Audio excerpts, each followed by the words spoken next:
Nazdar! V jednom z minulých videí jste mohli vidět, jak jsem dělal výřezy do rohových skříněk, které mám tady. Sliboval jsem vám tehdy, že vám taky ukážu v některém z dalších videí, jak budu dělat dvířka, protože jsou skládané z takových speciálních pantů. Jo? Tak se na to jdem vrhnout. Co se týče dvířka jsem si objednal, nebudu je dělat, jsou to foliovaný dvířka na MDF. Tady mám jako vzorek ukázáno, jak to vypadá. Doufám, že to trochu vidíte. Tady vlastně ty dvířka budou takhle. Budou se otvírat takhle a takhle. Já jsem si udělal radši vzorek, aby to bylo lépe vidět. A hlavně taky proto, že už jsem ty dvířka dlouho nemontoval, tak abych nekecal. Tyhle panty, to už jsou tyhle ty. Když se podíváte, tak tady máme box skřínky. Tady máme jedno dvířka a druhý dvířka. Tady by vás mohlo zajímat tenhle nákres.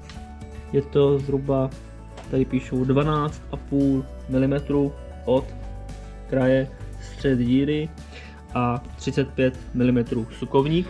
To samý tady, 35 mm sukovník, akorát tady je to od hrany na střed 21 mm. Tady nám potom vznikne 5 mm, no 3 až 5 mm a tohle to bude v hraně. Což uvidíte nejlépe na těch dvířkách, až budou namontovaný, pak vám to ukážu. Jo, nicméně co se týče tady, tak vám taky můžu ukázat takový kres, jak vypadá. Snad tam něco uvidíte.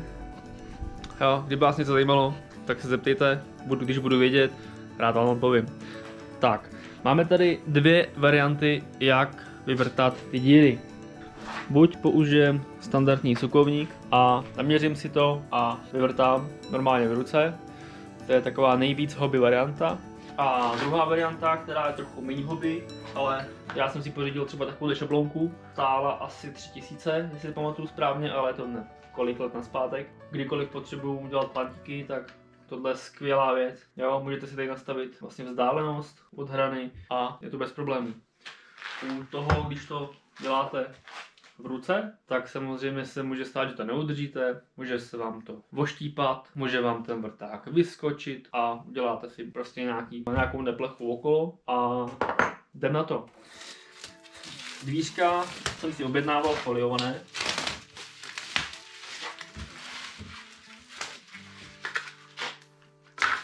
Třeba pamatovat, že třeba tady mám vrch, takže budu muset s tím počítat, abych to udělal správně. Tak, u těch pantů tady buď si to můžu vzít po staru a vezmu si třeba úhelnici, naměřím si tady zhruba 12,5.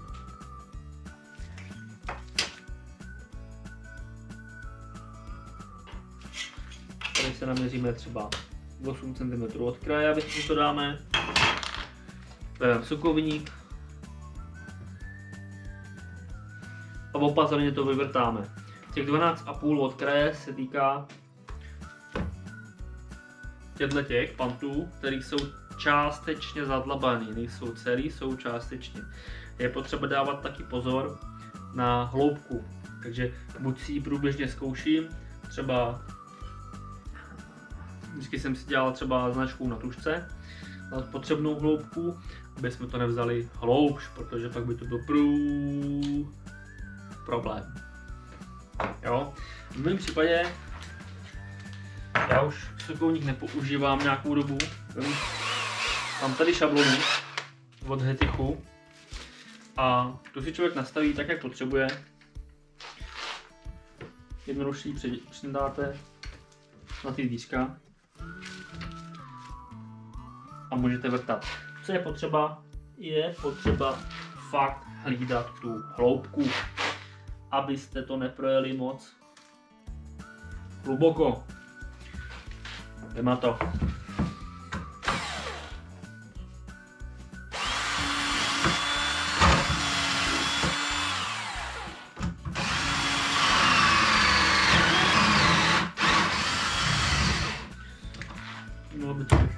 asi takhle. Jo, úplně přesně. V MDF je jaká problém, že to tady strašně špí. Tak.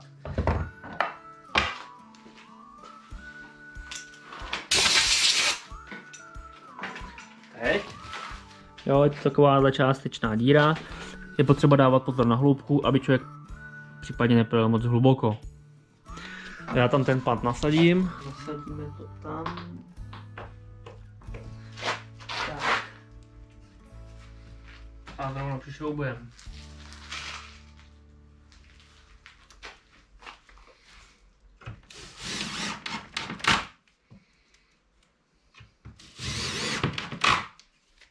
Tak. Takhle, kdybych to udělal hloubš, jenom třeba o 2 mm, tak už by to tady byla vidět díra. To by byl problém. Jo?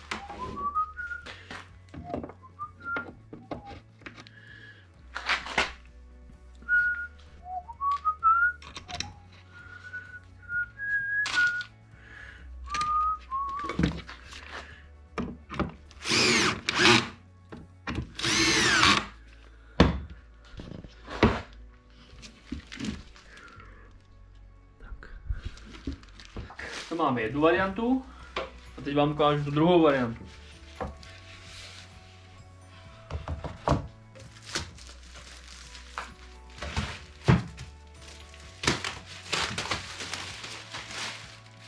Tak a tady to dáme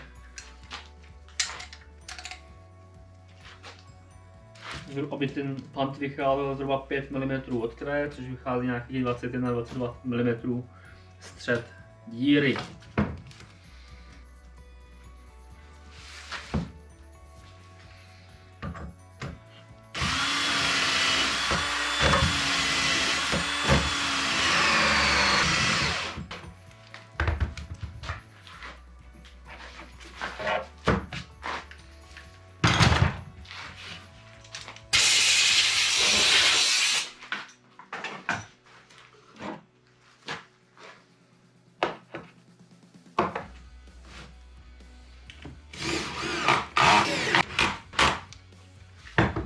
A máme druhé dvíčko. A tohle sem. Tak. Takhle.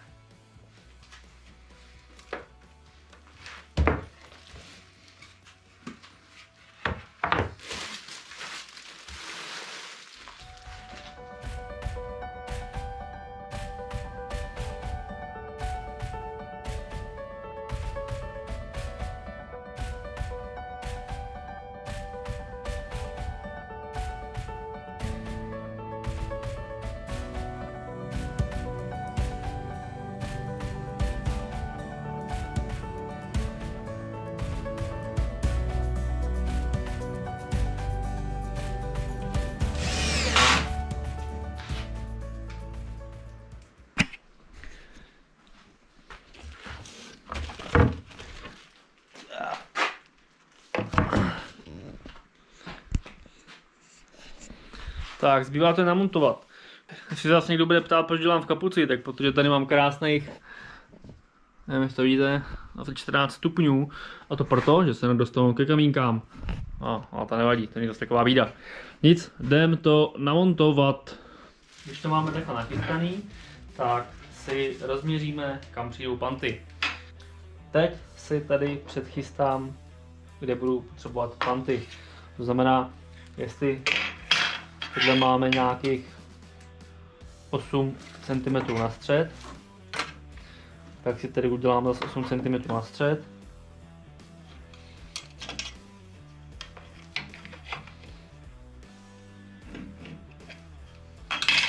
Pak je dobrý třeba vzít si pant nějaký jiný. A jo, ještě se zapnu vzdálenost. Vzdálenost od kraje je nějakých 37 mm.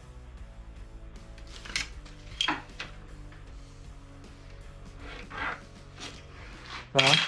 A teďka, když se budeme říct tou čárou, dám si pant tak zhruba jak potřebuju a můžu si označit, kde bude díra. Tady třeba, jo, a vidím jasně, že tady někde by měl být střed. To jsem mám udělaný tady a tady to mám udělaný na pásce, abyste to lépe viděli, jo, jinak to není potřeba. A teďka jenom, abych nemusel potom půl hodiny chytat vrut, jenom takhle naruším povrch, aby se mi snadno chytnul vrut. Tak. Abych nezapomněl, to samé udělám do korpusu, zevnitř.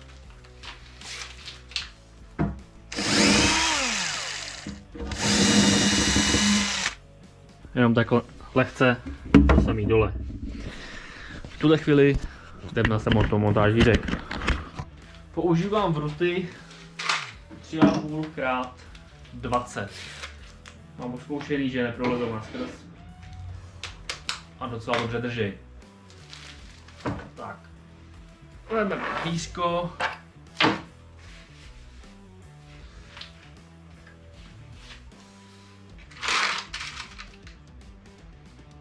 A jelikož ty děrky už máme označený,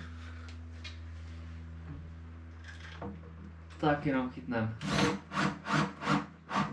Prvně nebudu chytat úplně na krev, jenom si ho lehce chytnu.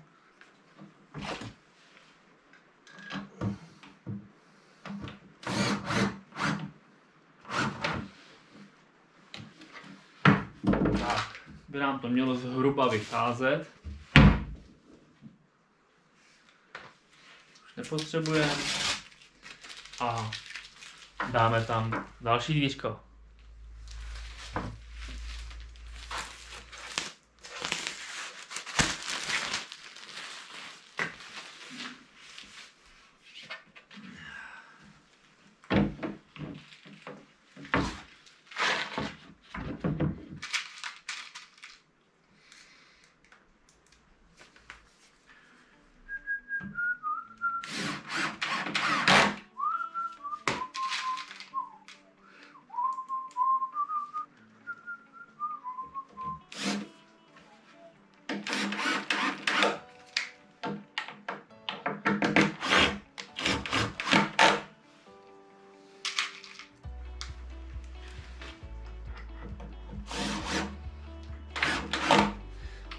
Tak, teď to zase bude potřeba seřídit. Ta velká mezera, takže ji stáhneme.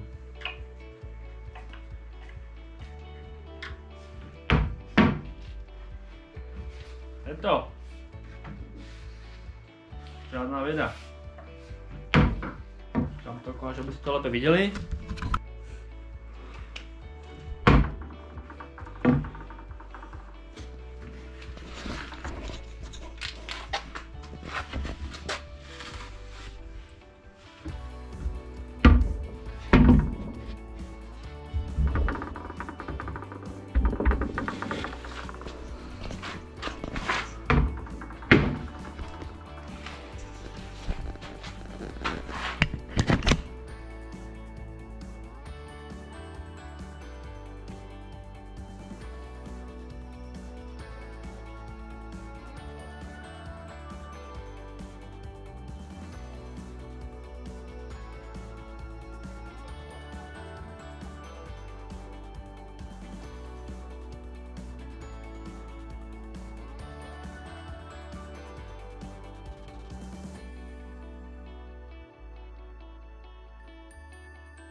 tak jste viděli, jak udělat tyhle ty dvířka. Pokud by vás zajímalo třeba nějaké pokračování, nevím, jak budu montovat úchytky, vyrábět čuplíky, nebo nevím co ještě, prostě tak dejte odběr a já vám to natočím. Pokud by vás cokoliv zajímalo, co jsem, jak, proč dělal, tak mi napište do komentářů. Pokud jste neviděli, jak jsem dělal výřezy, tak si podívejte tady na video. A tohle je pro dnešek konec. Pokud se vám ty videa líbí, dejte tady někde bude odběr, like a zvoneček. Potom vám to dá upozornění a o nic nepřijdete. Snad to někomu pomůže, doufám, že jo. Prosím vás, nejedná se o žádný profi způsob, jsou to takový domácí podmínky, jo. Takže než mi budete psát, že to mám dělat na CNCčku. Fakt nemám. Jo, ale toto si může každý kutil udělat sám doma. Tak snad vám pomůže a vidíme se do dalšího videa. Zdar!